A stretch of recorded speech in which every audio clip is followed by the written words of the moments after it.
Hey guys, it's Laura and welcome to Book Bubbler. Today I have my nonfiction November piles of possibilities, if I'm honest.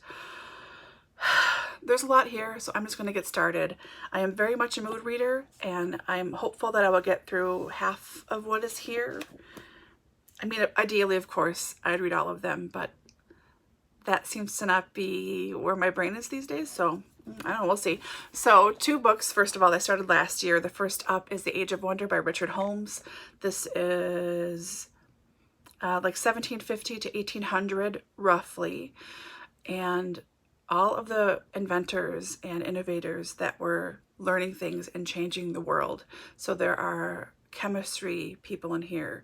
There's stuff about anesthesiology, there's hot air ballooning, there is astronomy, navigation, colonization. A lot is in here. There are some illustrations. I like that in this book too, it's they include the footnote right underneath the page that it's referenced to, so you don't have to jump around and read anything. It's right there. It is so nice. I don't know if it's just me and the books that I've been picking up lately, but a lot of the nonfiction I pick up, if it's a footnote, it takes you to the back. And I don't want to flip pages back and forth all the time. I want to just keep reading on the same page. Maybe that's me because I'm lazy. I don't know, but I really appreciate that they are right here. So I'm just over halfway through on this guy, and there are some notes in the back. So I'm hoping to make this one a priority. Another priority, and oh my gosh, this book is so good. I'm not going to do it justice talking about it. I'm going to have to read the inside flap, and I apologize, but it is so good. Okay, so it's Destiny of the Republic. A Tale of Madness, Medicine, and the Murder of a President by Candice Millard. This is about James Garfield. James A. Garfield was one of the most extraordinary men ever elected president. Born into almost unimaginable poverty in rural Ohio, by dint of his brilliance and work ethic, he became a wonderkind scholar. He enlisted in the Union Army at the outset of the Civil War, was rapidly promoted to general, won a crucial battle, and was elected to Congress. He was a passionate advocate of freed slaves, a reformer at odds with the Republican power brokers, a devoted father, and a man who gave spellbinding speeches. In 1880, a deadlocked Republican convention turned to him as its nominee against his will. That's where I stopped reading when it was at the nomination. Oh my God, it was so tense. Okay, so when he ascended to the presidency, he brought a whole new dimension to American politics. His vision and integrity stood in stark relief against the machine politics that dominated this national scene, personified by the colorful and powerful New York Senator Roscoe Conkling, who became an implacable enemy. Conkling's ally, Vice President Chester Arthur, an amiable political hack, worked against Garfield's reform agenda from inside the administration. Then, 4 months after Garfield became president, an unhinged office secret named Charles Guiteau, imbued with a sense of divine mission, intercepted the president in a train station, leveled a pistol, and fired twice, but the bullets didn't kill Garfield. The drama of what happened subsequently is an epic story of a nation in turmoil. I'll stop reading there, but there's more. This is so good. She is such an amazing writer. This totally captivated me last year when I was reading it, and I haven't picked it up again because I wanted to give myself a little space, a little breathing room, because it was so tense. I'm at the convention now where he is giving a speech against, pleading with them, essentially saying, no, I do not want to be your nominee. I don't want to be the president. And everyone's just essentially ignoring him. But the speeches that he gave, if they're accurate, oh my gosh, just amazing. So I'm hoping that my brain is back enough this year. It's not been a great year for anyone's brain, let's be honest, but I'm hoping that I can concentrate enough and really finish this because it is so excellent. It is so excellent. So good. I never thought I would say that about a presidential book that wasn't by Doris Kearns Goodwin, but yeah, it's really good. Okay, so a few random ones. This one, The Body by Bill Bryson. I just haven't read it yet, and I would like to. I know it's going to go quickly. I know there's notes in the back. Doesn't matter. I'm hoping this will be at least semi-entertaining and a refresher for me on some of the systems of the body, because it's been a few years since I learned them in massage school. So looking forward to this. And then these two, I don't know. So it's David Sedaris. So let's explore diabetes with owls, and Theft by Finding, Diaries from 1977 to 2002. I used to really, really love David Sedaris, and I don't know what has changed over the last few years, but something, I just feel like he's not for me anymore. And there's no reason why, I just sort of have this feeling like maybe I'm done with him. So, I mean, these two take up a decent amount of shelf space, and I just, quite frankly, want to read them and either resell them, they're both signed, or save them or whatever, but I just would like to read and deal with them. So, David Sedaris. Does anyone else feel that way too, or is it just me? I just feel sort of unsure. Okay, next up is 4 from my living room shelves. So for those of you who are new, hi and welcome.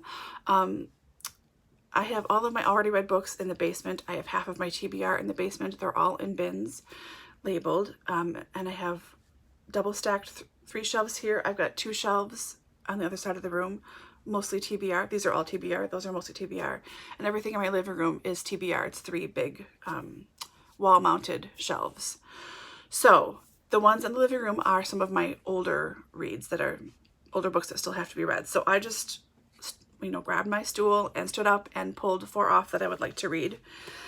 So it's The Spell of the Vienna Woods, Inspiration and Influence from Beethoven to Kafka by Paul Hofmann. Paul Hofmann is an Austrian writer, grew up under the spell of the Vienna Woods, and he comes back. He left when Hitler was coming through with his family. Of course, he was very small. So he comes back as an adult and falls under the spell again and goes back in time to everyone who has appreciated these woods and spent time in them and how it inspired them. And this sounds just amazing. I didn't have the chance to really go into the woods in Vienna when I was there. I did see them and I just sort of looked at them like, oh, they're lovely. Not knowing that it was like, this was really a thing. Do you know what I mean? I just saw this area and I thought, oh, wow, that's just beautiful. I mean, Vienna is beautiful anyways. Highly recommend. I'm just looking forward to this. It should be a nice trip to memory lane and also very interesting at the same time. So this should be hopefully a little sillier. It's I'll Never Be French No Matter What I Do by Mark Greenside. So Mark lives in, where does he live? California. Part-time in California and part-time in Brittany. So this is his account of living in France and trying to get along and learning the language and everything. It seems like it will be sort of like Peter Mayle, who is one of my favorite authors, such a comfort author for me. I think it will be like that, maybe slightly more acerbic. He is a Vietnam War protester and a union leader, college professor, Vista volunteer, civil rights activist. So I think he might be a little more with it than Peter Mayle. Not that Peter Mayle isn't with it, but he seems more timeless. So looking forward to this little book I've had for quite a long time, and hopefully it'll be entertaining. Okay, and then I thought I would do something about my state or my local area, something about Wisconsin. So I picked up Atlantis in Wisconsin. I've had this for so long now. This is by Frank Joseph. New revelations about a lost sunken city. So in Rock Lake near Madison, there are some pyramids in the bottom of the lake. You can go online. You can look up, I'm sure they're there on YouTube. I'll try and find a video if I can and link. Okay, come on, Bryan, remember this. But it's about how there is this sunken city in a lake in Wisconsin. And I think that's pretty cool, you know? So I look forward to reading about this. I've had this for such a long time. Ooh, there are pictures. I thought there was something, like they think it's Native American or Incan. I don't know. I don't know. I have to read it, obviously, but it's a different connection than I would have thought. So yeah, this one should be good. And then the last one from my living room shelves. I think I have had this for probably close to 20 years, if not at least 15. And this is The Piano Shop on the Left Bank, Discovering a Forgotten Passion in a Paris Atelier by Tad Carhart. I don't know anything about this other than I'm assuming that at some point he talks about this piano shop on the left bank. Probably it's about history of pianos and things. I don't know. But I'm looking forward to reading this one. This is the one who has been talking to me the most from my shelves. When I'm watching YouTube videos, it's like, hey, look up Please read me. Quit watching planner videos, Laura. Yeah, so looking forward to this one. Okay, and this last little stack here is from this room. There's no rhyme or reason to it. It's just what I felt like reading. So I love Edith Wharton. She's one of my favorite authors. And I have enough of her nonfiction here. You can see a little bit up there with her fiction, of course. But I have some of her World War I reporting. So this is Fighting France by Edith Wharton. When World War I broke out in 1914, Edith was living in Paris. And she got a special dispensation, or I don't know what, to cover some of the front lines and the hospitals and the events as a journalist. So this is a collection of her writing for newspapers, and I think some of her own personal writings as well about World War I. So this should be really, really interesting. And it's not something I've seen anyone else talk about on BookTube. Granted, I don't watch a ton of it, a lot, but you know, I don't see everybody. So looking forward to this for sure. This one I'm a little hesitant about, and maybe you guys have read this and can tell me to not be hesitant about this. It's The Lost City of Zee by David Grann. The hesitancy comes for me from like animal abuse and mistreatment. And I know we talked about this in the Crime and Punishment group read along that I'm doing with a whole bunch of other wonderful, much smarter people than me here on BookTube. And I have such a hard time with any kind of animal abuse. Even the hint of it, I just put the book down and say, nope. And I've heard from 2 people say that there's a lot of animal stuff near the beginning that might maybe just put it down and try the movie instead. As sacrilegious as that is, I know. But I do want to give this a shot and see if it should stay on my shelves or if I can just let it go to someone else. I don't know. But adventure nonfiction sounds very good. And then here's someone who, I think if you're British, you know who this is, but if you're not British, you might not. This is Grayson Perry, The Descent of Man. Grayson Perry is an author, obviously, an artist, spokesperson. I don't know what else he does. People who are British who watch this, can you explain what else he does? Artist? I don't know. He's an interesting guy, and this is about men. There are a lot of them. We all know one. Grayson Perry is one. But what makes a man? How does masculinity operate? Excuse me. Could it be in need of an urgent upgrade? Here Grayson looks at how it could make the world a better place for everyone. So this just sounds so interesting to me. He's an interesting guy. I'd love to learn more about him and his work. So I'm going to start here. And it's thin, which is always nice. This has been on various TBRs in the last year, so you may have seen this before. I have still never read it, shamefully. This is the Red Virgin, excuse me, my goodness, and the Vision of Utopia by Mary M. and Bryan Talbot. This is nonfiction, a graphic novel. Here she is herself. She wore red carnation. So this is about Louise. She lives in Paris, obviously, in the 1870s. 1871.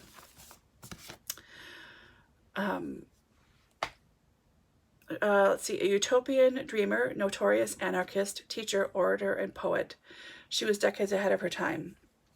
Always a radical, she fought on the barricades defending the short-lived Paris Commune of 1871 against the reactionary regime that massacred thousands of French citizens after the Commune's defeat. Deported to a penal colony on the other side of the world, she took up the cause of the indigenous population against French colonial oppression. She sounds amazing, and I cannot believe that, aside from this book, I've never heard of her before. She probably is famous in the Francophone world, but not in the Anglophone world. So this one really, I mean, fascinating. Fascinating. Changing topics slightly. Another fun one. Oh, thanks, Target. It's Open Book by Jessica Simpson. I should have taken this off. I liked her. I watched her show with Nick when they newlyweds, when they first got married. The whole time I felt like I was just bringing down the curve for the whole country. But I watched for a while, I'm not going to lie. So this is supposed to be really, really good. My friend, who is not a huge reader, gave this to me. She read this and was like, oh my gosh, it's amazing. And then I saw Sean from Past Storytime talk about this and how much she thought it was really, really good too. So I'm going to read this just because I want to read it and get it off of my shelves. Or if it's fantastic, then I can save it. That's fine. But don't analyze this, Laura. Okay, so just 3 more to go. And 2 are by the same author who I just love her. It's Caitlin Doughty. From Here to Eternity, which is her second book, Traveling the World to Find the Good Death. And then her first book, Smoke Gets in Your Eyes, and Other Lessons from the Crematory. I just adore her. She is so smart and funny, and I love everything that she is about and for progressive death stuff and being eco-friendly and upfront about pricing, and I just love her. So highly recommend her YouTube channel too, by the way. It's just fabulous. So I'm going to read 1 or both of these. These have also been talking to me quite a lot lately. So yeah. And the last one I'm going to talk about now, and I'm sorry, I know, this is another favorite author. I think she's only written 3 books, but I just read one of her books and she became a favorite author that quickly. This is Vivian Swift. And When Wanderers Cease to Roam, a traveler's journal, of staying put. She handwrites and illustrates everything herself. I mean, and I just adore her. I mean, look at this watercolor. Come on, are you kidding me here? It's just amazing stuff. I love her. If you want to follow her on Instagram too, she's very progressive, but I like her humor. I mean, I don't know.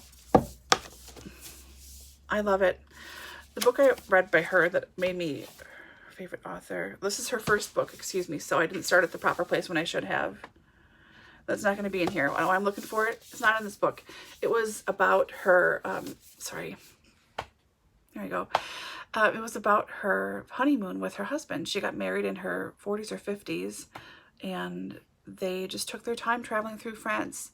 So it's an illustrated travelogue about that time, and it was just so beautiful. Her writing is wonderful. Watercolor is one of my favorite modes of art, as it's so hard to get right, but when you do get it right, it's so beautiful and lovely and light. I just love her stuff, and I really want to read something by her, so I've got this one. And honestly, A Traveler's Journal of Staying Put, this is sort of the perfect year for this one. So that wraps up my very incomplete pile of possibilities for nonfiction November. I didn't choose to go with any of the words this time, any of the prompts.